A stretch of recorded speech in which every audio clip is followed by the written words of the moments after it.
ওমরার শুরু থেকে শেষ পর্যন্ত কি কি কাজ করতে হয় যদি দয়া করে একটু বলতেন। ওমরার কাজগুলো খুব বেশি না, আমরা মনে করি ওমরা অনেক জটিল কোনো কাজ। ওমরা পারফর্ম করা এটা খুব সহজ একটা কাজ। সর্বপ্রথম কাজ হলো আপনার দেশ থেকে আপনি যখন যাবেন মিকাতে গিয়ে গোসল করে উত্তম রূপে হাতের চুল নখ ইত্যাদি, শরীরের চুল নখ ইত্যাদি থাকলে অবাঞ্ছিত এগুলো কেটে পরিষ্কার হয়ে ফ্রেশ হয়ে গোসল করে এহরামের কাপড়, সেলাই ছাড়া কাপড় পরবেন, পরে লাব্বাইকা উমরাতান নিয়ত করবেন। কারোর পক্ষ থেকে করলে লাব্বাইকা উমরাতান আন অমুক অমুক মনে মনে নিয়ত করলে হবে, জমুকের তরফ থেকে লাব্বাইকা উমরাতান, বাস নিয়ত করে ফেললেন। এরপরে আপনি রওনা দিবেন। সাধারণত বিমানে গেলে মিকাত থেকে এহরাম পরা যায় না, তাহলে আপনি ঢাকা এয়ারপোর্ট থেকেও পড়তে পারেন, অথবা এহরামের কাপড় নিয়ে বিমানে ঘোষণা দেয় যে এখন আমরা মিকাত ক্রস করব, তখন আপনি পরে ফেলতে পারেন যদি অল্প সময় পান। আর নাহলে এখান থেকে এহরামের কাপড় পরে থাকলে নিয়তটা তখন করলেন লাব্বাইকা উমরাতান, বাস শুরু হয়ে গেল এহরাম পরা, একটা কাজ শেষ। এহরাম পরার পরে আপনি তালবিয়া পড়বেন, লাব্বাইক আল্লাহুম্মা লাব্বাইক লাব্বাইক লা শারীকা লাকা লাব্বাইক ইন্নাল হামদা ওয়ান নি'মাতা লাকা ওয়াল মুলক লা শারীকা লাক। এটা পাঠ করতে করতে আপনি পুরা পথে যেতে থাকবেন। পুরুষরা জোরে জোরে পাঠ করবে, মহিলারা আস্তে আস্তে, বাস দুইটা কাজ হয়ে গেল।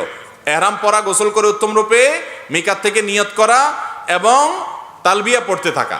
এরপরে আপনি যখন মক্কা যাবেন, হারামের কাছাকাছি যাওয়ার পর হারামে কাবা শরীফ দেখে তওয়াফ শুরুর আগ পর্যন্ত আপনার তালবিয়া পড়তে থাকবে।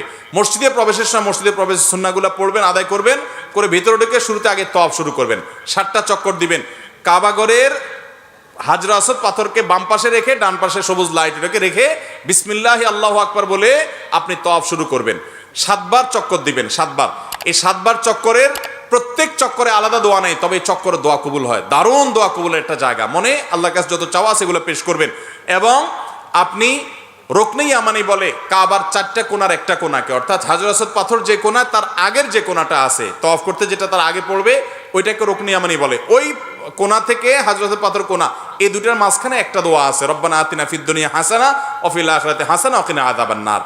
আর যেহেতু এটা আপনার তওয়াফে জিয়ারা বলে, এটা প্রথম তওয়াফ, অতএব ওমরার তওয়াফ, এই জন্য আপনি এহরামের কাপড় পুরুষরা ডান পাশের বগলের নিচ দিয়ে বাম পাশে কাঁধের উপরে ফেলবেন।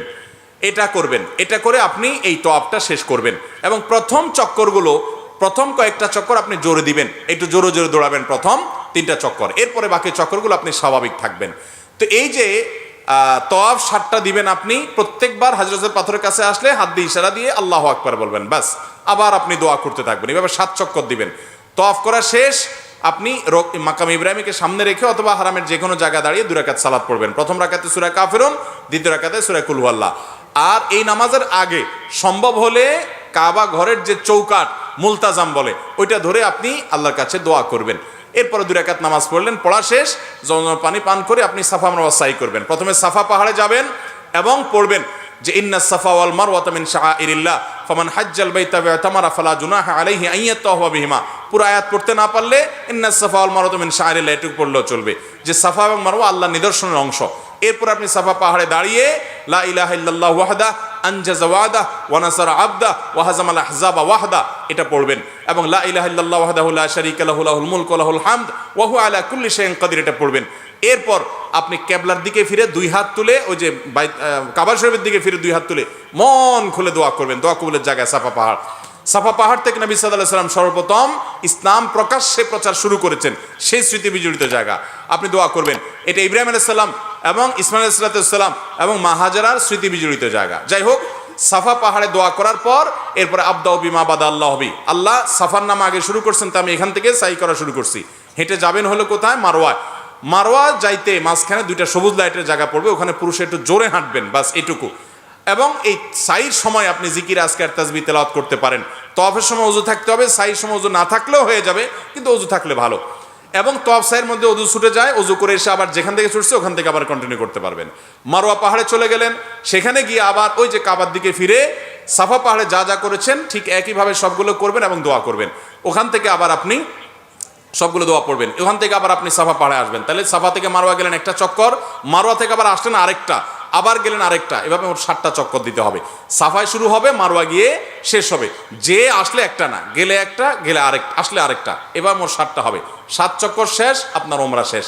এরপরে পুরুষরা মাথা চুল চেঁচে ফেলবেন, নাচ আসতে পারলে পুরো মাথার চুল ছোট করতে হবে, 2-4টা সামান্য একটু ছোট করলে হবে না। মহিলারা তাদের মাথার চুলে সামান্য অল্প একটু ছোট করলে হবে।